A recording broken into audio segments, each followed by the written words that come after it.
What I'm going to talk about is about the birds in our local area, and I'll give you more details of that later.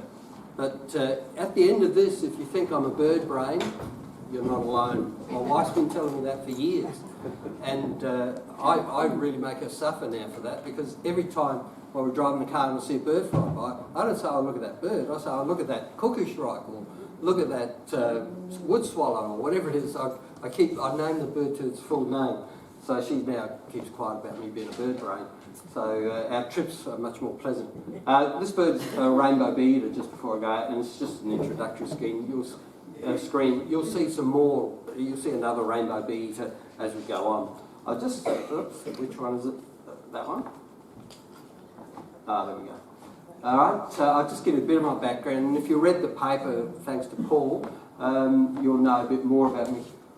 I'm sort of local. I grew up at Tanunda, used to visit Gawler and competed against Gawler High when I was at school.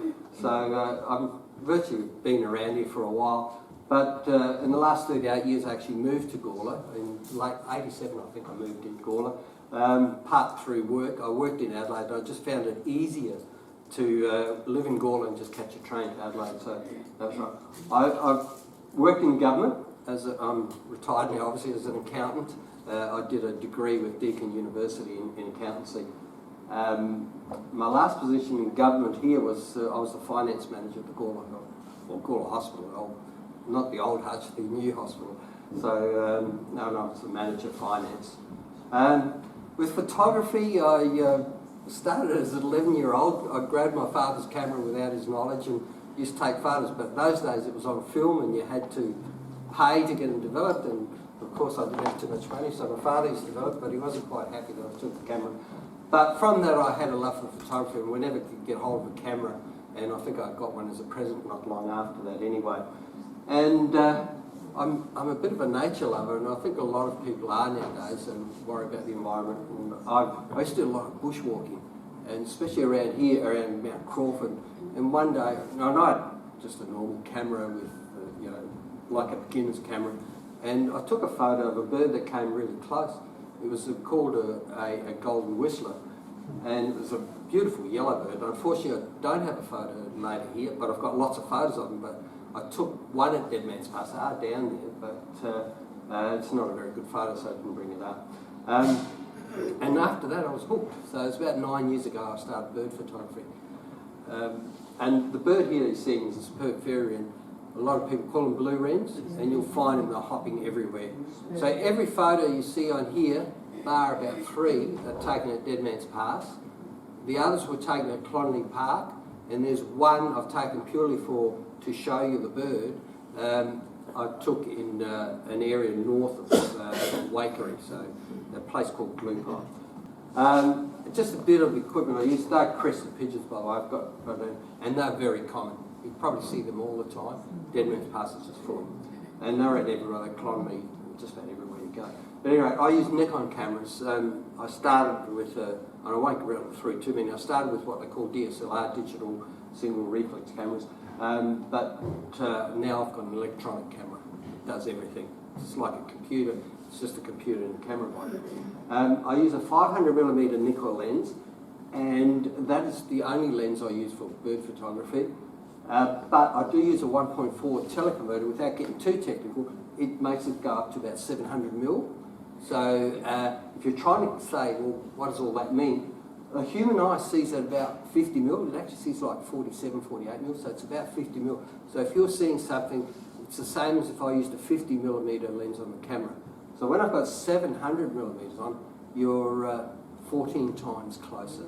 So that's why a lot of these photos you see like this brings it right up. Though I think that might have been taken at 500mm. Not with the photos shown here, I've only used camera equipment walking and taking photos while shooting. But when I go out bush in other areas, I use a lot of these things. I use what's called a bird hide. It folds out a bit like those tents that you take down to the beach. You know, the little tents to stay out in the sun. Just a little thing that folds out like that in camouflage. And I sort of hide in a bush near water and wait for birds to come to me. And the other thing I use is a bag hide, which folds up into a little bag about that big, and you fold it out and you throw it over you, and it just sort of doesn't quite follow your body shape, and I sit on a chair and throw that over and have my lens sticking out.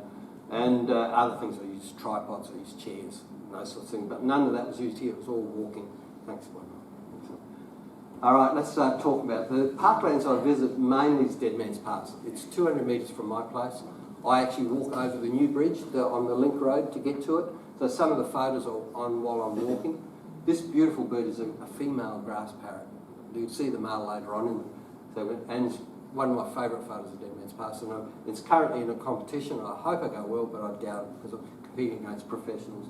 But it's a female red-rumped parrot. Dead Man's Pass is where most of these go, and I visit on average once a week. I haven't been this week, but last week I certainly went a week, and sometimes in summer I go 3 or 4 times because the daylight saving I'll walk down later. So it's an area there's a lot. Now Colony Park is a terrific park, and especially for parrots and lorikeets and so forth, and unfortunately I only get there very rarely because I have to take the car and drive out. It's easier for me to walk down Dead Man's Pass. Yeah, thank you. So I thought if I come here, and I must admit I wasn't expecting as many people here, but it's great because I get a chance to show my photos. But I thought we could achieve something out of this, and if I show you some of the beautiful birds that we find down here at Dead Man's Pass, don't forget most of these photos are taken Dead Man's Pass. This is a red-capped robin.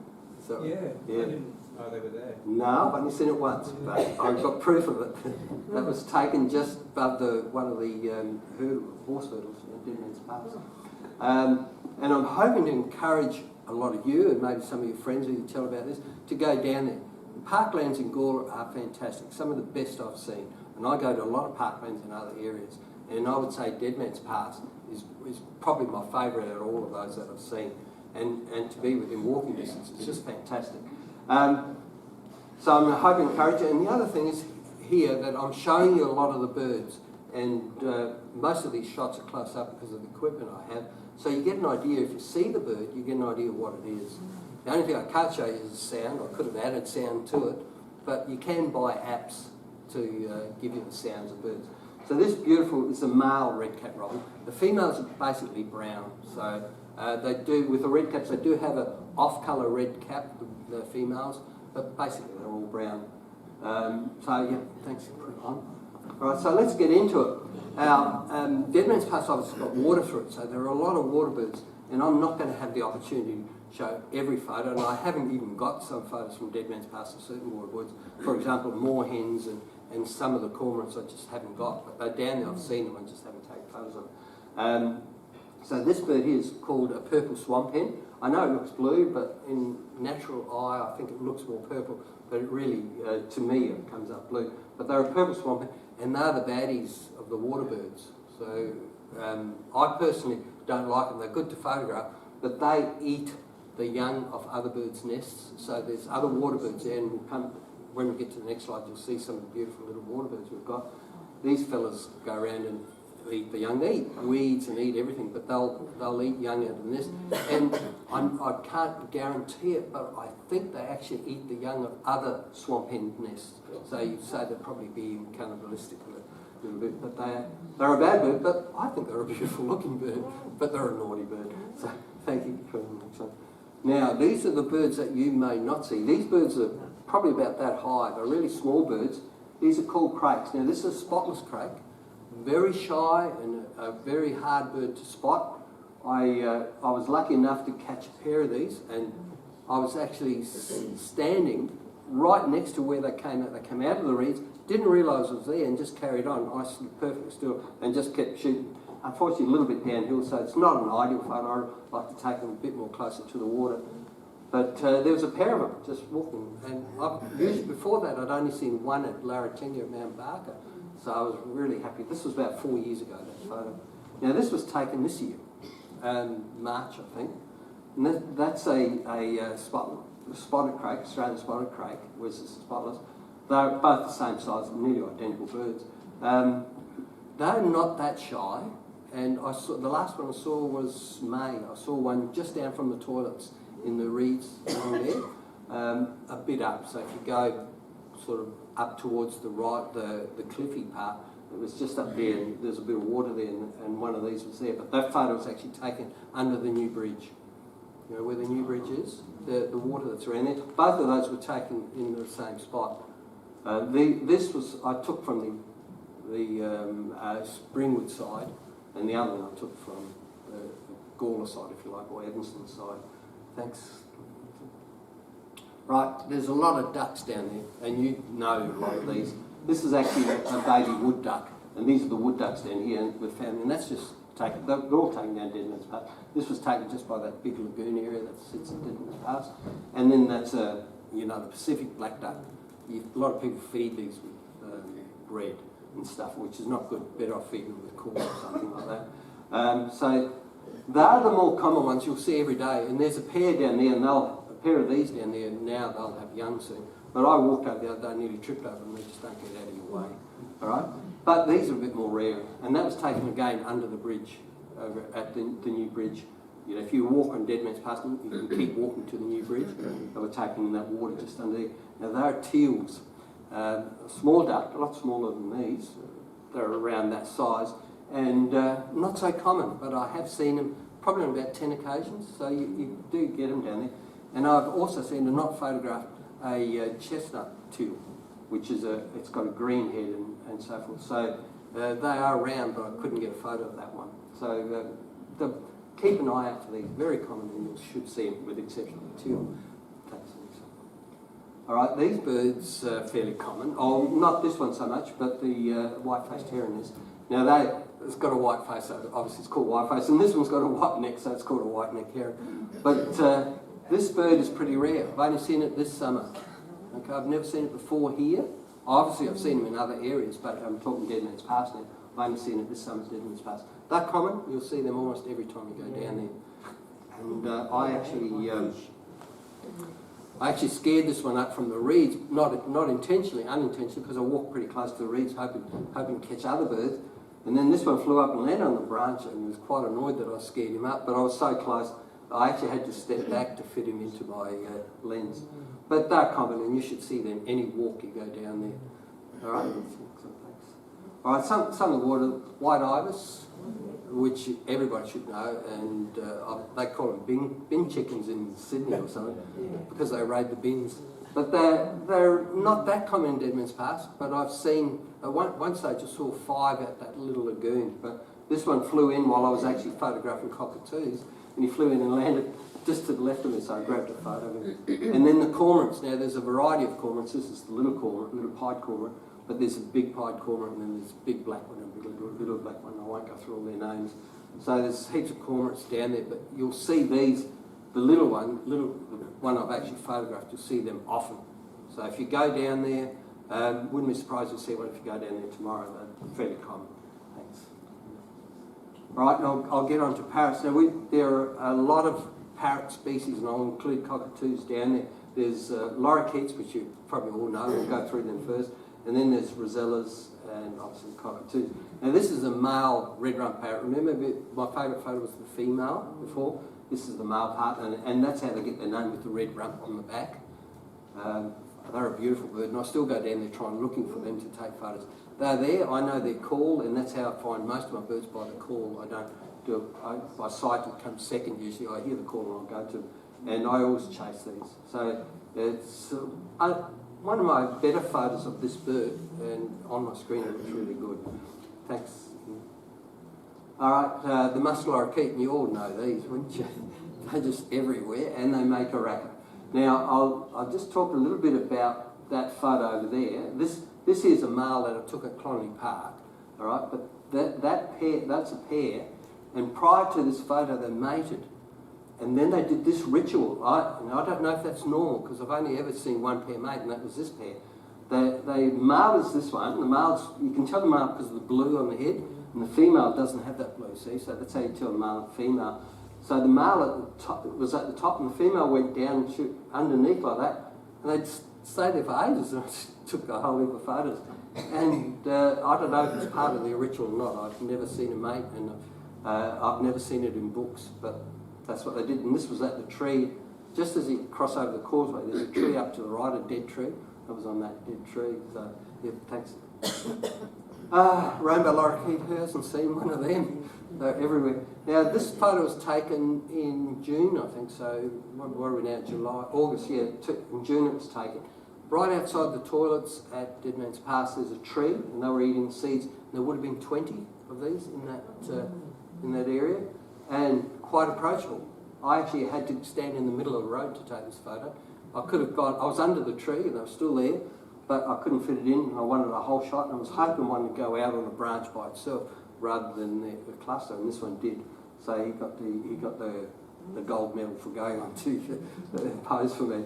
But I took, I think, about 50 to 100 photos that day, and this was probably my favourite one of that. And they're there. So if you go there when this tree flowers by the looks of it, and they must be like seeds, which is usually in May. So if you go there every May, you'll probably find them there in flocks. A beautiful bird. Thanks, Ian. And this is my favourite of the lorikeets. A lot of people may not know about this one. Purple-crowned lorikeet. They're up there at Dead Man's Pass. Very hard to spot because they're usually right up high in the trees. And they make a real screeching noise, a lot different than the others. And they're only about that big, I think. They're a really small bird. Beautiful bird. I actually love the colours on this better than the rainbow. The colours here may not show up, but when I look at my computer screen, this light blue colour is like a sky blue colour. Just looks magnificent. And I've actually, I'm on Instagram a lot, and I put up a photo of one of these that I took at another area, and people just raved about the colours of it. So, and it's true, it's a beautiful colour. And they're obviously the same as all lorikeets. They like to get the honey out of the gumnut flowers and so forth. So when the gumnuts flower, and most of them do around this time of year, April, they start from April and you still get some flowering now, so you'll see them in the flowers. So this was taken up just up at the level as if you go to take the top path, they were taken just there, just off that top path. So they're there, and a lot of times they'll be on the power lines, and they look at the hollows in the power lines where they've got the powers connected. Thanks, Ian. All right, you know these. We call them the Adelaide Rosella, and that's its official name. It's the Adelaide Rosella subspecies, but they're a crimson Rosella, and because of the blue on their faces, that definitely the crimson Rosella. This is a juvenile one, so it would have been born that season, and so you've got spyware going on. So they're born as a green bird basically, and they'll start getting their colours till they get to the adult bird that you have there. Now, don't take too much with that photo. It's the same bird, all right. It landed one way and then it turned around and landed another way. I took 2 photos without moving, and I joined them in Photoshop to show both sides of the bird. So that actually didn't happen as it is, but it's the only one that I've actually Photoshopped another bird into it. And it's the same bird, just twice. So you can see both what they look like at the back and what they look like at the front. But they're a beautiful bird. I must have thousands of photos, and I still go out and take photos of them. It's just a beautiful bird. I love parrots, so it's all right. Thanks, Ian. One. Galahs. Who doesn't like a galah? I had them as pets as young. Now, this photo is taken on the path going up the hill. You know, the path that goes up the hill back towards my place. I live up that way. If you keep walking through the Dead Man Pass bitumen track and go up the hill. It was taken just on one of the gum trees to the right of the hill. And they were in there again. I saw it when it went earlier this week. I took my grandson down there, and I saw a glass sticking its head out of that hollow. So they're quite likely nest again there this year. I'll be waiting for the young going to take this photo. That's the female, and you can tell them by the red eye. Okay, so if you see a gland that's got a red eye, you know it's a female. And the other one's a male, and that was taken by the bridge, the new bridge on the road, and that's a male because it's got a black eye. Okay, so that's how you tell them. I entered that one over there in the competition. I can't enter this one. I'm a member of BirdLife Australia, but they don't allow photos of birds with nests, and this is considered a nest, so I can't use that photo. This photo, however, was picked up by a professional bird photographer, and he showed it on his YouTube channel and commented about it, and he told me to get rid of these things. He made that sort of comment. See the branches out here? And I can get rid of them in Photoshop, but I didn't bother with that. But he said that's what I should do with that photo to make it look better. So I actually did it on a YouTube channel. They show photos and then they say how to improve that photo, and that's what he told me on there. So that's been pretty popular. Thanks, Ian. Yeah. a couple of cockatoos. The sulphur-crested you all know. Unfortunately, I don't have a good photo of Dead Man's Pass of one of these. I've actually had them in my backyard, which top and on our front lawn. Sulphur-crested is very popular, and there's a flock that fly through there and always in Dead Man's Pass. So you should see them almost daily. You go down there, but you've got to listen for them. If you hear them squawking, and they're usually in the gum trees by that big water, a bit further down towards the first causeway across. So if you want to find them. Large-bill, long-bill cockatoo, corella, sorry. They're not the corellas that you see at the schools. I haven't even got a photo of one of them, the little corellas. The other one, the ones with the yellow one, are called little corellas. It's not one of those, it's a long-bill corella, and they usually hang in pairs. But what they do, they'll join the others at times in feeding, because if they see the others feeding, they'll go down and join them. But they're generally in pairs, and they don't do as much damage as the other ones. They look a little strange, but they're good. But this was taken straight just past the causeway at Dead Man's Pass. Not the first one from the toilets, but the next one that came up. Birds of prey. My favourite species, or species of birds, are the birds of prey. And I've included nocturnals with this. Black-shouldered kite. A pair bred, 3 years ago, a pair bred just north of Dead Man's Pass, south of Dead Man's, up near the One Tree Hill Road. There's a heap of gum trees. Pair bred up there, and when the young fletched from the nest, they actually flew down to the Dead Man's Pass area, and I took heaps of photos. This was taken just by the bridge. There's a whole heap of cactus bushes. That's the top of the cactus bush, and they were sitting on. He actually flew in. I was taking photos of another bird. And I looked around and I saw him flying, and I don't think he noticed me because I've been standing still that long. One of the tricks is you just stand still and the bird forgets you're there. And he didn't notice me. He just flew straight in.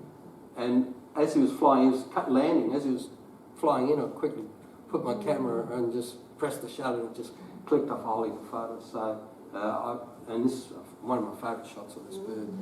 Beautiful birds. Thanks, Ian. Nakeen kestrel, you would see these all the time. People call them hovering birds. The other ones that hover alongside of the road and try to pick up mice or whatever, mice, lizards, or they'll even go to grasshoppers and things like that. They'll pick them up off the side of the road. This one, I don't know, but I heard they were nesting. They nest in hollows, and I heard they were nesting in that same area.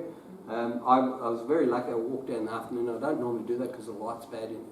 Bright sunlight's not good for bird photography, but I did it in this case. I was just walking down and I happened to see this one. I was pretty lucky. And I have seen them a number of times now down there. So they're there, but you really got to keep an eye out for them.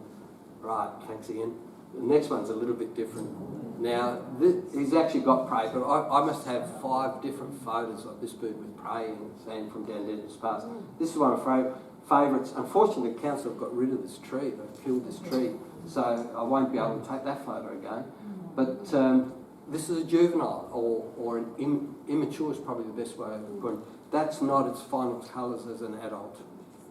But before it mates, it'll go into its adult colours.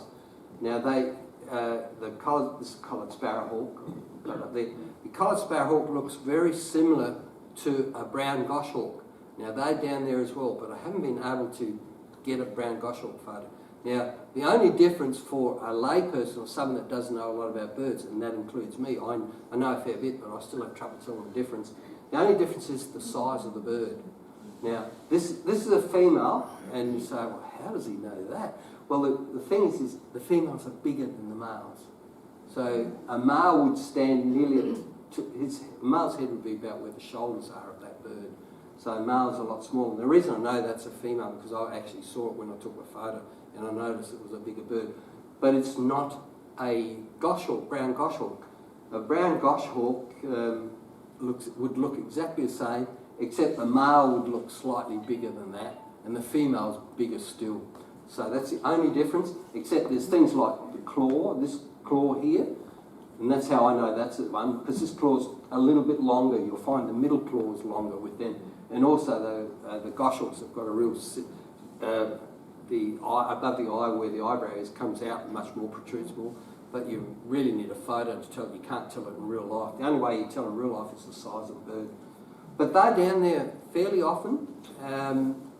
There's the collared sparrowhawk are there everywhere. I've actually had one land on the back fence, and I live in a group of houses up at the top of Deadman's Pass. So they're around, and I've seen them. Well, I said before, I've got about 5 photos, but I've seen them more than that. I've seen them without the camera with prey. They generally only eat birds, but they will eat lizards and things like that. But they'll catch other birds. So the honey eaters are their main diet. I got this one with a crested pigeon. You sort of remember the 3 crested pigeons I had? And they're not much smaller than the male of this version. Oh, thanks, Ian. Now this is the largest of the predators I've seen down there. This is called a square-tailed kite. So the only way you can tell this is square-tailed kite is by its face, and that's why I put that photo up.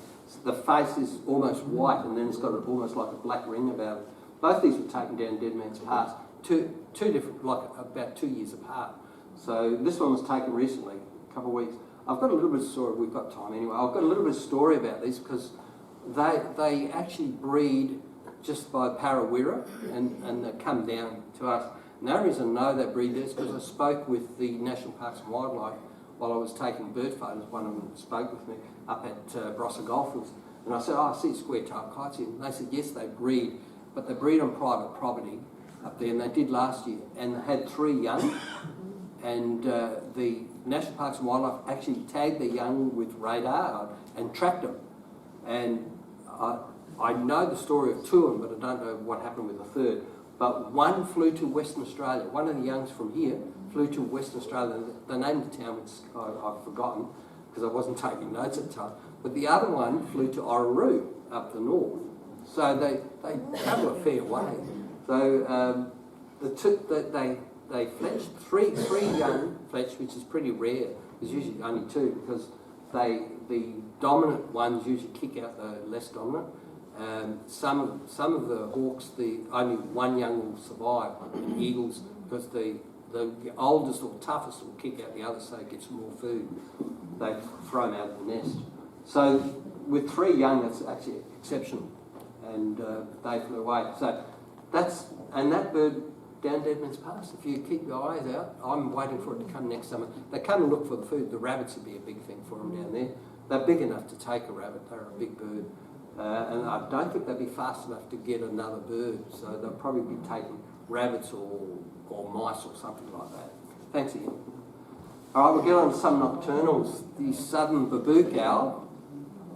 Now, this one here is a young one, okay, and that's the adult. Don't be worried about the size, it'll just take from different distances. A young one will be about exactly the same size. So this is that year's, it's still be under a year old, this bird, whereas that one's obviously much more mature. They were taken probably about 5 years apart, these photos, so it's not that bird and this bird are not related that I know of.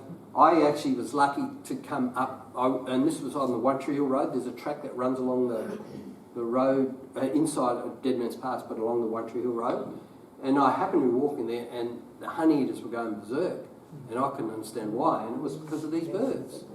They were there, and the honey eaters was just going nuts. So obviously when I hear the honey eaters, I head straight to it because I know there's a predator there. So I got up there and I found, not this one, but I found the mother, and there were 3 of these with them. So I'm assuming it's a mother with them because I don't know the difference between male and female of these. But there were 3 young, and what happened is I spotted the mother, who was in a normal roost, which I'd seen before, took a photo of her, and then I walked back like I was doing different angles around the bush. Next thing, 3 of these fly out of a tree behind me. And I actually took photographs of all 3 in different trees, all 3 different trees. So I followed around and found all 3 and took photos of them. I've got them all back there, but this was my favourite out of the photos. And I actually used this as a Christmas message to my Instagram followers with that on there. Beautiful birds. I love the babook owl things. Now these are owlet nightjars. Now the last I've seen them was probably October last year. I haven't seen them since. But this pair of youngs, the smiley little birds, I've got a lot of the adults looking out of hollows, this hollow and other hollows, because they're down there. At one stage we had heaps down there, but I can't find them now. But this photo is not taken at Dead Man's Pass, right? It's the only photo out of all these. And I only did it to show what these birds look like, because I haven't got any out of the hollows at Dead Man's Pass. And I've only got one out of the hollow from other areas. This was taken in a place called Glupot, north of Waikerie, about 50 k's north of Waikerie. And I just want to show you what an adult bird looks like, what these look like as adults. So they're still down there, but there's a lot of competition for hollows down there. So anybody can put more hollows up there. I don't know if there's a group that look after Dead Man's Pass, put more hollows in there to help the birds out, because I think these are leaving, because they're a very timid bird, and even a starling would chase us out of its hollow and get away. But they compete. This hollow has, I've seen rosellas in this hollow sticking their head in, and then these birds chasing them out. So yeah, it's a pity down there at the moment, but they're a beautiful bird. I think. All right, the old frogmouths, you know, they're not an owl, but they're a nocturnal bird, and they're down there. This photo was taken last month, June, taken in June, not July, June. So I took this in June last month, and they're there. I saw them about a week ago. They're still there. If you go over the second course, so not the one by the toilets, the next one. If you go there, walk up to the left, before you get to, I don't know, there's a fence with two like sinkhole pots or something, concrete slab with pots in it. It's the tree before that. They sit in there. Not always, but you'll find them there. That's where this photo was taken. And the other one I took about 5-6 years ago, but I put that up so you can see them with their eyes open. Now, the one in the corner is the young. So there's two adults and a young one. So this pair, I'm hoping, they're hanging around, I'm hoping they'll nest. Now, I've got another pair right up near my house, so at the top of, if you go up towards Gawler East area from that Dead Man's Pass, there's another pair in a gum tree. Oh, well, I only saw a single one, sorry, in a tree up there. So there's a possibility that we might have two pairs nesting in the Gawler, in the Dead Man's Pass area. Okay, thanks. All right, let's get a look at some of the other birds. Now, I'm not going to be able to show all the birds. They're not, like things like the magpie lark, I haven't shown that. Sparrows, obviously, I don't show. Pigeons, I won't show. They're all official birds, but there are a lot of birds I don't show. But let's go through some of the ones. These are common. You should see them all the time. Now, they're a tree creeper. Look at their claws. But a lot of times they'll hang upside down in a tree and eat. They grab the bugs or whatever they can find inside the bark of the tree, and they'll even pull them out a bit of the bark. But these are different than most tree creepers because they feed on the ground as well. So you'll see them running along the ground, and they're quite approachable. So you could walk down and sit in one of the park benches, and they might even come and hop around in front of you. So just keep an eye out for them, brown tree creeper. I only moved in about 6 years ago down to Dead Man's Pass. I never saw them before that, but now they've been breeding down there, and I think they've gone through 2 or 3 groups of young, so they're down there fairly often in numbers. I've actually got them mating as well, but I didn't think it was appropriate to show down here, so I showed that. All right, thanks Ian. Wattlebirds, you know these. Now, this one here is a red wattlebird. Now, who's thinking that's because of wattle trees? It's not. They're named because those earlobe things, they're called wattles, and that one's red. So the Tasmanian yellow wattlebird, it's actually got yellow lobes, theirs a bit longer. So they're called wattlebirds because of these wattles hanging down. Nothing because of colours, except for the red on that wattle. Now these are as common as anything at Dead Man's Pass, right? You'll see them everywhere. They fight the honey eaters and do all sorts of things, and they make a fairly loud racket. Now these are not so common. That photo there was taken in my backyard, sorry. The neighbour's tree in the backyard. That's a little wattlebird, but they're down Dead Man's Pass as well. I've seen them down there. But, so that's, I bet you call it Dead Man's Pass because it's near home anyway. So that, be aware of them.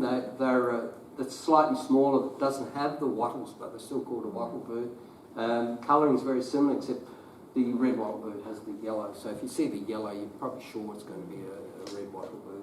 Thanks again. All right, my favourite friends that help me with the birds of prey, the 2 honeyeaters. This is a common garden bird. You'll see that in your garden. But they're down Dead Man's Pass. That was taken at Dead Man's Pass. And that was taken at Dead Man's Pass as well. Up the top. Both were taken up the top. The New Holland honeyeater and then the white-plumed honeyeater. Now these ones in particular, go berserk when there's a bird of prey around, and that includes kookaburras.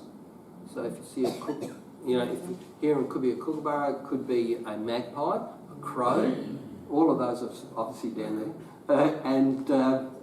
But most of the times it's an owl or a hawk, and that's why I go to them. And that's how I got a lot of those with the hawk with the bird eating another bird. Well, these were going berserk, and I thought, what's going on down? I went down there, and the hawk just sat there. Because they're eating, hawks tend not to fly away, so it's a good time to photograph them. Thanks, Ian. A rare bird down there, but I've seen them on 4 or 5 occasions. Not a good photo, so apologise for that a bit. It doesn't look too bad on here, but when I've got it on screen, it's not totally in focus. But this is called a crested shrike-tit, and it actually has a crown like a cockatoo. And unfortunately, it didn't go out. And this is the male. The male is black. These colours on the male are black in around the head, whereas the females are sort of a grey colour. But they both got crowns. And the last I saw them was actually in the street. I'm trying to think of the name of the street. I think it's Pyle Street, which runs along Deadman's Pass at the top. They were in the front yard of someone's house. And I didn't have a camera. I had my phone, but didn't have a camera. I just happened to be walking down to the main street and I saw them. And I haven't seen them since. So that was about 3 or 4 years ago. Gawler Cinema was still going then. So it's a fair while ago. But they're around because they're currently, if you want to see these, you'd have to go to Jacobs Creek Winery. They're in the gums there. So a lot of people are getting photos of them down there. And I've got to shoot down there, see if I can get some better photos. I actually got photos of these at Larratinga near Mount Barker. Thanks, Ian. All right. Unfortunately, I didn't get a golden whistle. This is a rufous whistler taken this year, or this summer, I took back. It might have been this year. I think it would be around January, February I might have taken it. It could have been December, I don't know. But he's still down here because I hear them. I don't often see him, but I hear him. That's a male. The female's totally brown. It does have sort of streaks at the front, dark brown streaks at the front. But the very common and beautiful little whistle. But the grey shrike thrush is probably the best, well, has the best song, if you like. They have a variety of songs and it's all beautiful. So it's a beautiful bird. So if you hear a bird and you really love its noise, it bets it's that. And it's very approachable. So it's another bird that you can get very close to. A lot of times I have to step back to take photos of it. So this one, I've definitely stepped back because I took 2 into 1. And you'll find a pair mating down there fairly around this time of the year because they'll be nesting soon. And I've seen them feed young down there and everything. The young just fine. And you can get, like I can get as close as Ian from them. No worries at all. So keep your eye out for those around. Thanks. All right, now we just get to one of the smallest birds up there. It's called a pardalay. Now there's 2 locally, but I haven't seen the spotted one, but this is a striated one, and I think it's striated because of the stripes on its head. And it does have red, you can't see it so well in here, it does have red on the wing, a little patch of red feather, probably faded a bit just there. That's how you tell that. But the spotted one has got distinct spots where this one's got stripes. And the spotted one is much more colourful than this. It's got a lot more yellow on the back and stuff like that. But a very small bird, probably about that big, and usually right at the top of the canopy.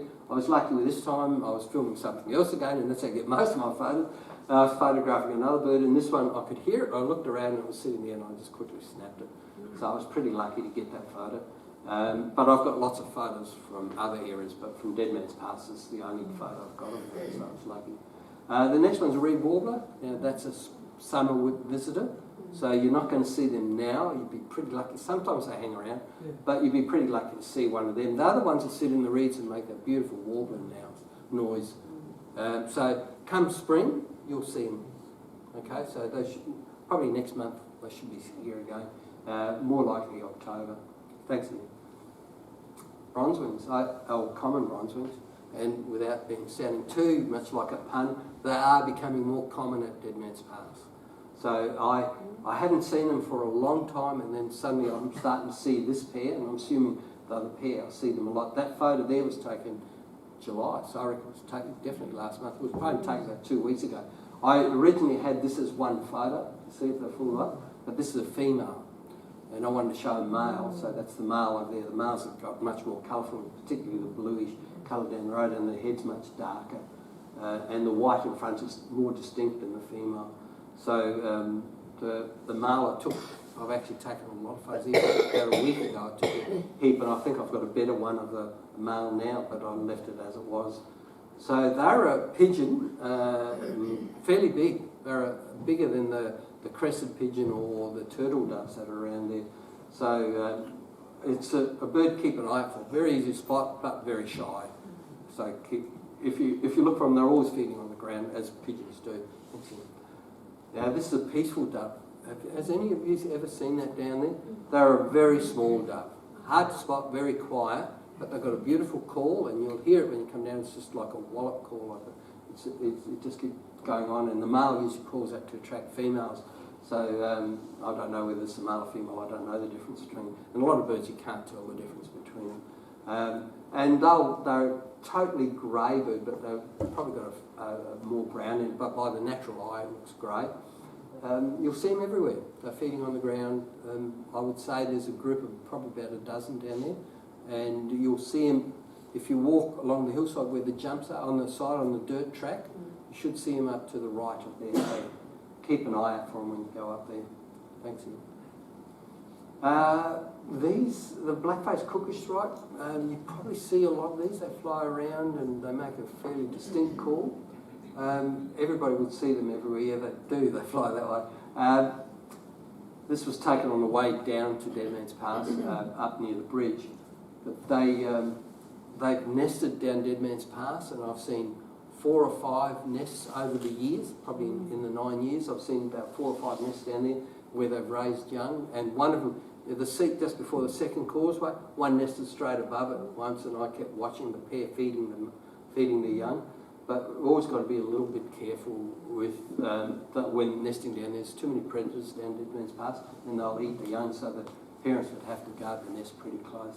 But they've had successful breedings down there. Thanks, Ian. All right, just an interesting one. Horseville cuckoo. All right, and do people know what cuckoos do? These lay eggs in other birds' nests and forget about it. The other birds raise them. So this one nests in wrens, so there's a lot of wrens down there, and thornbills. I'll show you a thornbill later in the photo. They'll nest, they're usually their main targets because a wren and thornbill eats the same food, so they eat the same insects, so the young will get fed the same things. And I actually had a mating pair that I've got a photo of a mating pair, not mating themselves, but a pair that did mate. I didn't get the mating, but a pair that together up there. They're actually coming in now, so we'll start getting these cuckoos in now because all the birds are starting to nest in August. So the young are in September when the food is more plentiful. So you'll find these will start, the wrens and that will start nesting late this month, late August, and these will be looking for their nests to lay eggs into. So they're an interesting bird. Beautiful. You'll see them. They usually, if you can hear their call, they sit very high in the tree calling for a partner, because they're always a single bird flying around, and then they'll call for a partner. So this time of the year you'll hear them calling. You'd need to know the call, so if you've got an app you can look it up. The call is just a high-pitched squeal. It's not a very nice noise. And the other one is a red-browed finch.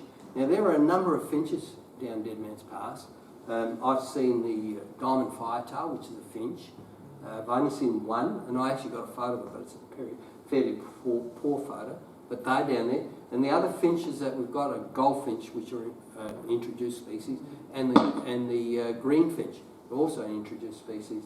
So they're all down Dead Man's Pass, and I do have photos of them, but I prefer not to show too many introduced species. There will be some, but no, I don't know. I don't think I have any on here. So they're around. They're a seed eater, so they need water. So everyone sees them staying in water. And the third causeway, if you count the one by Dead Man's, by the tortoise as the third causeway, that you'll usually find them around there. If they're in the area, that's where they'll be. And that's where this photo was taken. It was actually taken, I was standing on the causeway when I took that photo. Thanks, Ian. This is a thornbill, that's what I was saying now. Thornbills, this is the smallest bird I've got up here. They're probably about that big. And these feed on the ground, as all thornbills do. And you'll see them also low in the tree, so the bird that stays fairly low. Very tiny bird. This one looks a bit more yellow thanks to Photoshop. but to the natural eye, the yellow isn't that predominant. They look more grey-green colour, but that is their natural colour. But the eye can't pick it up, but Photoshop showed it up a bit. So they're around, keep a look for them, they make a real ticking type noise and you'll see them hopping around in groups. They'll never be alone, they'll be in groups of probably a dozen or more.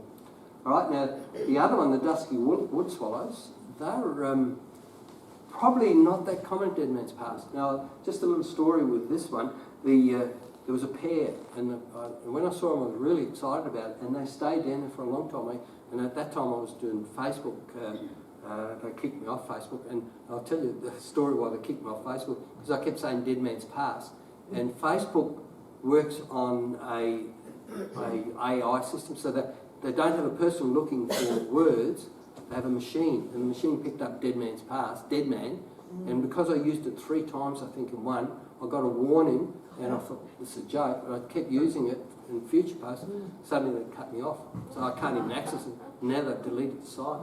I sent 1,000 responses trying to get my site back up. I had a site called Birds of the Barossa, and I was telling stories about all birds, how they breed, where you find them and stuff like that, and they've banned that site, so I can't even get into it anymore to go, which is a pity. So I dropped Facebook altogether. So I only do Instagram now. So just a quick story with these birds. There were a pair there. They made a nest, and I could see the nest. If I climbed up the path going up the hill, if you go the second course, there's a track that goes up the hill. If you climb up there, I could look into the nest from the top with my camera lens, and they were nested in a fork of a tree. And they got to the egg stage, and I came down one day and everything was gone. So the only thing I can think of, the eggs hatched, and predators like kookaburras, who eat other birds' eggs, they eat the eggs and the young. Kookaburras or magpies, probably not likely. Butcher birds, which I didn't put up, I haven't got a photo of them either. Not butcher birds, sorry, noisy miners. I'm not a fan of them, but noisy miners also eat young out of it. And then obviously the hawks could have done, but hawks generally don't rob nests. So it's more likely, I would say the kookaburra would be the culprits. Kookaburras would have eaten the young, and they've since left and haven't come back, so that was about 5 years ago. So that's a dusky wood swallow, beautiful bird. Thanks, Ian. Babblers, people have seen these. They're very common. They'll run along the ground and eat the grubs, and they're in groups as a rule. Now the interesting thing with babblers, and there are other birds that do the same, is that they stay in groups. The group builds a nest, the group lays the egg, so it's not one female bird that'll lay the egg in the nest, and the group raise the young. Now there's other birds, white-winged choughs do it, apostle birds do it. I'm trying to think what other birds. There are magpies. Magpies young, previous young will feed the old young, but magpies will only one bird will lay in the egg. But with those other birds, they'll lay in it. So they're a good bird. They kick up a racket if you get close. So you'll hear them. They make a real, like an alarm call if you get close. So they're fussy, but they eat off ground. This was taken on One Tree Hill Road. One Tree Hill Road would have been behind the greens, actually across the road from One Tree Hill Road. So this was taken towards One Tree Hill Road from the track down on Dead Man's Pass. Thanks, Ian. Couple of summer visitors, and that was my opening bird. This is a male, so you can tell it by the tail feather. See this little single feather coming down here? I don't know if it's clear enough on there. That means it's a male if it's long. If it's short, it's a female. It's a really short. So that's the only way I can tell them apart. But this was taken on Clonley Park about October last year. So they were the visitors. Now they'll come again in October. So this would have been just after coming. They hadn't nested yet, but they're everywhere. Dead Man's Pass, and Clonley Park's probably the best place to see these. They are at Dead Man's Pass, but they're right up on the cliff all the time, and fairly hard to spot. I had taken photos up there, but at Clonley Park, they nest in the bank below the path that you walk on, and they usually sit on the tree where this was taken, right above the nest. So, but they hadn't nested at this stage. And the other one's a tree martin. Now, the next slide will show the other martins, but the tree martin nests in tree hollows, and it's a bit like a swallow, except it doesn't have a swallow tail, and although it looks like it there. And they catch insects on the fly, and you'll see them flying around, but they nest in trees, and hence they're tree martin. And they're also a summer visitor. If you can go to the next one. These are the fairy martins, okay? And they're slightly different. Now, this is the young one. You can see the yellow on the beak, the young one at the front, adult at the back. And the adult there at the back was feeding this young one, and I was lucky they sat alongside each other. And I stand there for ages, so they got used to me in the end.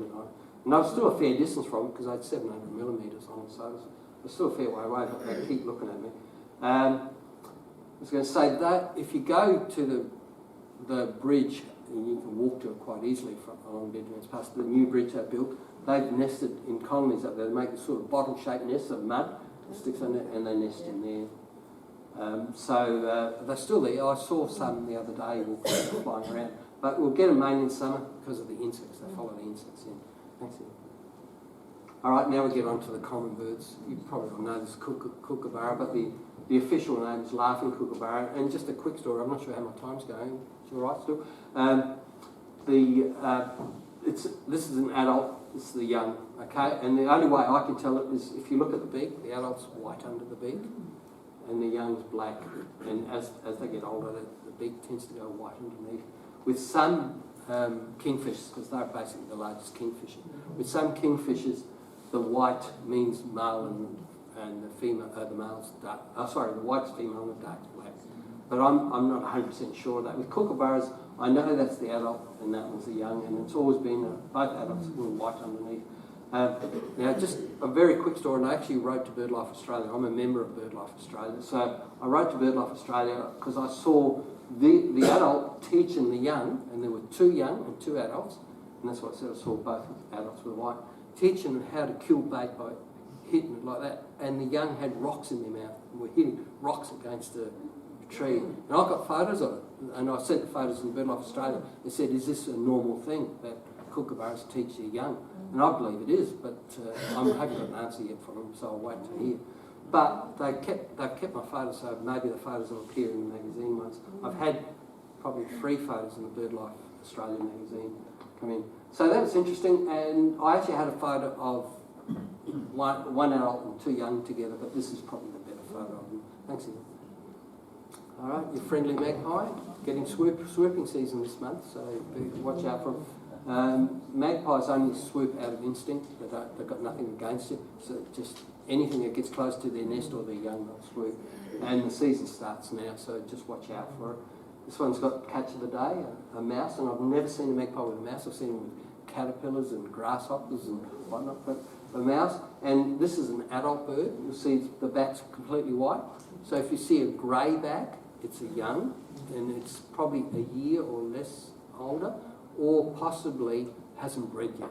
Because once they start breeding, they'll go fully white. And you'll see magpies in numbers, so you'll see maybe only 2 with a pure white bag and the other numbers. The magpies will stay in groups till the parents kick them out. So they stay in groups in the area, and usually they'll stay a number of seasons, and the previous young will feed the current young, and they do like a family thing. So the magpies are really good, very clever bird, magpie. Can be vicious, but not when they're not mating. When they're mating, you can walk right up to them, like this one. I was pretty close to this one. So just keep in mind. And if you go up north, I'm talking north of South Australia, the back will be black. It's still the same bird, but it's just sort of different colouring for different areas. But it's not even a subspecies, it's still the same species. So, and it's another photo I've entered in a competition I'm waiting to hear yet. Do you know this bird really well? I'm not 100% sure why this bird was doing this. It was flapping its wings, and I just took photos. I got heaps of photos of its wings, but I only keep the really good ones. I think it may have been a young one, but it doesn't look young. It may have been a young one trying to get the attention of the parents to feed it, or it was a male or female trying to attract the other one. I don't know. But it makes a good picture. I thought it was quite good. Thanks, Ian. And that's the end. People call these crows, but it's actually a little raven. We don't have crows so much around here. I'm not sure though. I think they're all ravens around here. You'll have the Australian raven and the little raven. There are crows in Australia, but not that many. I haven't shown a lot of birds that I could have, because basically I haven't got what I would call quality photos of them. I have got some, but there are quails down here, I have seen them. I've been watching the spot to see if they come back. As soon as they come back, I will set up my bird hide, which will be the first time, because that quail won't come near me if I'm standing up. But I'm looking at them from a distance. Through my camera, I'm looking at the area. If I see them again, I'm going to set my hide up. I'll go in the dark, set my hide up and wait for daylight to see if they'll come out. But I've seen two sorts of quails. I don't know what the other was. I was too far away from it. I didn't have my camera. I was actually walking my granddaughter, and she was about 3 then. She's 8 now. And I saw a family of quails coming out along the bitumen path between the two causeways before the hill. And I saw them come out of the reeds on the side, and as soon as they saw me, they darted back in. But it was 2 adults and a whole heap of young ones, so I haven't got photographs of them. And they're, I've seen a currawong, which is a bird the size of a crow, and it's a really noisy bird. It's got bright yellow eyes, and they're a predator, but obviously not enough food for them here, so I've seen them. So there are a number of birds that I haven't photographed them down there. Now you've just looked at 54 different species, okay? So I'd say there'd be at least another 20 that I've seen that I haven't photographed. All I hope is that after you've seen some of the beautiful birds that are down there, that maybe when you get out there you'll go and enjoy the birds, know the birds, look at them, and hopefully it might encourage you out. Now I'm happy to take any questions if anybody's got any. Yes? I've got 2. Do predators have predators? No, not here. If they would be predators, if they're on the ground, say a fox or something, I'd get them. Yeah, but not another bird. No. No. Okay, the second one is, along there's a zillion birds around, and probably some other people might have thought this over the years. When they pass on, where do they all go? Because you only see a few bodies along the way. What happens to them? They get eaten.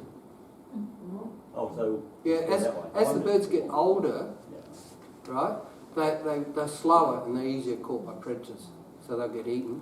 If one gets, say, hit by a car or whatnot, the ants will get eaten. You know, or if a bird dies and falls to the ground, the ants will eat them, and they'll just disappear.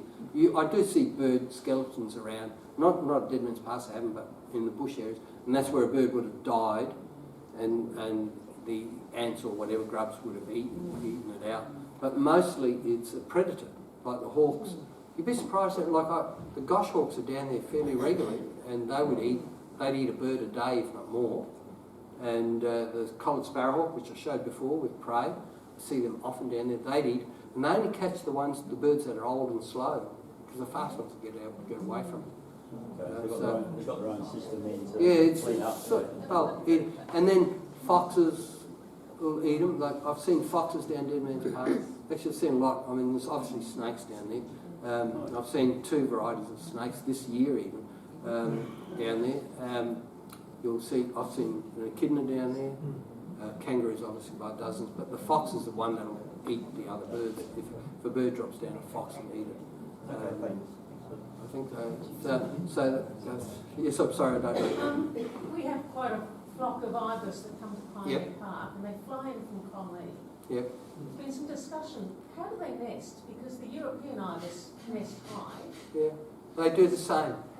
Yeah, they nest in colonies and flat, but I don't think they nest around here. They do, probably, they actually nest en masse. Yeah, that's what I said, they nest in colonies. Gum trees. Yeah.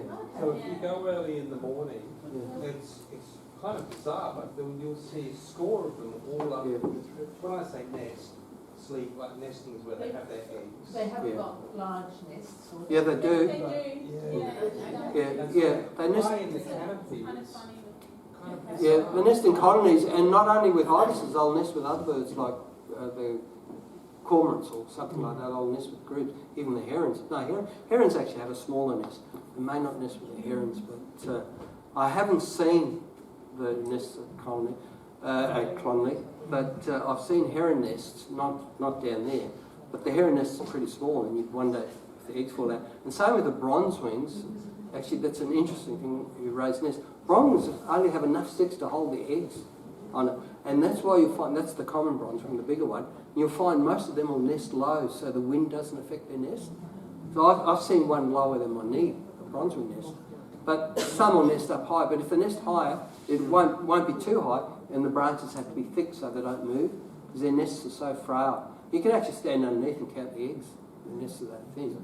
So Yeah, but usually with nests I stay away because I'm a member of BirdLife Photography and I can't use photos, and I think I told you about the Gawler photo. I can never enter that in competition because the BirdLife Australia say no photos of nests and no photos of birds near nests because they want you to stay away from them so the birds don't desert the nest or the young. And we're not allowed to use callback. BirdLife Australia, you can't use, you know how you can get bird sounds, and if you put bird sounds, other birds will answer, and some will come to find out where the sound is. That's how a lot of professionals go. And that, but BirdLife Australia says, no, you can't do that, because a call you might make in an area, the other birds might fret and even panic and leave the area because that bird's in that area, and it could be a predator to that bird. The prime example would be a butcher bird. If you use a butcher bird nest, butcher birds eat other birds. And the butcher bird's only about that. It's like a magpie, it's only a smaller version. And I haven't seen them do its past, but I've seen them in Sandy Creek. And they're through Roseworthy, they're through Roseworthy. They're at your area or something? We've seen one at that, just one, I've never about seen 4 one. years ago. Never seen one. Never even heard them because they've got a distinct call. But they'd have to be around because they're at Roseworthy. And I've seen them at Sandy Creek, as I said. So they've got a real hook on the end, and what they do is they catch other birds, and I've actually seen at Glupot, I go there, I've seen them chase a honeyeater and catch one. So one of those honeyeaters I showed you before that I like, that makes a noise, we caught one of those, and I didn't see it after they caught it, it flew away, but a butcherbird's called a butcherbird because it hangs its prey up. So it catches the bird, then hangs it up, and it'll eat it, like a butcher will hang it up. That's how it's got its name, butcherbird. And there's two sorts. I'm not sure what sort you saw, but there's a grey and a pied. And I've heard, I haven't seen them, but I've heard at Rosewood there's a pied butcherbird, which has got a grey. Pied butcherbird's got a total black head, like a hood almost. So, but I haven't seen them. Yes. How long will you set up? How long will you set up in a spot waiting for? At Deadman Pass I haven't, but out bush it can be all day. In one position. Yeah, I've sat in one position for 6 hours probably here locally, but at Glupot I did 12 hours one day, 7 o'clock in the morning till 6 in the morning till 8 at night because it was daylight saving in one spot. And on that time I took 300 or 400 photos, something like about 30 different species, and it was water, and I was in a hide, but it was a built hide, so I could, it was quite comfortable, but the temperature was 47 degrees, and because it's in the far north, and the rangers at Glupot, because it's got volunteer rangers, it's run by BirdLife Australia, and they've 5 bird hides, and they've got water at all the bird hides, and I've got some beautiful photos there. But the rangers there told me I was mad, so maybe my wife's right, I don't know. But what I did is, because they have sheets there, and you're supposed to write down what birds come in, and I filled up 2 sheets of birds, and you're supposed to put the time down, and I put the 7, and a visit later, like must have been about a month later or something, I came in and I sat in the hide, and these 2 rangers came in that were on at the time when I was there, and they said, "Do you realise someone sat in here for 14 hours?" And I said, "It's me." And they laughed at me. I said, "You're mad." But for me, what I saw that day, I saw all the hawks, and I love hawks, I think, as I said before. I saw 2 brown falcons come in. I saw the collared sparrowhawk and the gosh hawk all come in at different times, and they all sat roughly in the same spot. So I took photos of them, and I had an actual comparison, and I put it up on Facebook. I had the brown falcon, the goshawk, and the collared sparrowhawk all sitting together, but it was photoshopped together. I actually wrote down it was photoshopped together, and it gave me the opportunity to show people the difference, and also I liked it. Sorry. Have you ever published a book of your photographs? No, I'd love to, but I've actually got a publisher, not Microsoft publisher, a board publisher software, and tried to do it, but found it difficult. I'm not that familiar with the software and stuff. I'd like to do it, but I don't think my photos are quite there yet. Well, it'd be really great to have one of the birds It gets past. Yeah, I thought of that. Have a little tour And actually that's what I started, but it looked, for me to do it and actually print one version cost me probably about $70. And it's something I might do, but it'd be for myself. But if I printed like 100 version, it's not going to be 700, but it'd be probably around the $500 to $1,000 or something that I'd have to do. And it's just, I only do it as a hobby. But yes, I've got that in the back of my mind, and I think I've even started it as a trial thing with this software I bought, but I'm still trying to learn the software. I started that a year or two ago. But I would have in the vicinity of probably 3,000 photos down Dead Man's Pass. You've seen 54 birds here, so there'd be at least 54 photos I've had up here, but even more because I doubled up twice. So I've got plenty, but whether I've got great photos or not, I don't know. Yeah, about 35 years ago, or maybe longer, the Rotary Club of Gawler put a lot of bird boxes up in the trees. Yes, that's good. Yeah. Are they still there? Yeah, and I wish there were more. I think you said before when I talked about the owl nightjar that it's a timid bird and other birds kick it out, and I think it's leaving the area because I haven't seen it for a long time. And they nest in hollows, but even a starling can kick it out. So the problem down there is starlings. Starlings claim most of those bird boxes. And starlings to me are really a pet. And you didn't see a photo of a starling, but I've got photos at home. Yeah, So. we were down there with Ron Soames' big crane and a cage, and Please put Ted more up Hughes if you was can. responsible for it. Yeah. Put more up if you can. No good. So, Yeah, well, I mean, Rotary Club of Gawler Lights, we actually took over the project from the Gawler Club, and we put more nest boxes up there for a while. But as you said, we found that most of them were inhabited by either bees or starlings. Yeah, bees are another one that gets into Apart starling. from taking down some of the ones that were becoming dangerous, we haven't put them. But I've seen lorikeets and rosellas in them, and I reckon that's great. I haven't seen the nightjars in them, but I was thinking if the nightjars don't nest in the boxes, the birds that are taking the hollows from the nightjar might nest in those boxes and leave the hollows to the nightjars. The nightjar is a beautiful bird, as you saw. Unfortunately, I haven't got a photo outside. But they were nesting just by the hurdle. Not nesting, they were sitting in the hollow by the hurdle. You see where there's a stud cut off and a flash hollow. I've got photos of an adult bird poking its head out there, and you can get really close to it because it's head high. And it's really good to look at a bird head high rather than looking at them up or down. And it's a beautiful bird, and that hollow's up. But the tree creepers took over that hollow. Those tree creepers before kicked the nightjars out, so I haven't seen them back there for ages. And the tree creepers nest in there. And also seen a rosella in past years come out of that same hollow. So they've got the tree creepers nest in hollows, the rosellas nest in hollows, the lorikeets, all three different sorts of lorikeets that nest in hollows up there. And then you've got the starlings. What else? Birds? Kookaburras, yeah, they usually take bigger hollows. They won't take the boxes. The kookaburras nest in hollows. Kingfishers are down there. That's another bird that I've seen down there. Haven't photographed ever, and I've seen them probably a dozen times or more. They'll be there again this year, but I can't seem to get a photo of them. But I've got photos of them in other areas, but I haven't got a photo of them there. So the sacred kingfisher nests down there, and they come in now. October, they'll come in. September, October, they'll be in. So there's lots of birds. Even some of the pigeons will nest in hollow. Not the normal pigeons, the blue. They call them feral pigeons, or BirdLife Australia calls them rock pigeons. They're actual species. Any other questions? Sorry, I don't even know how long we've been on. I think we'll be. Okay. Thank you very much.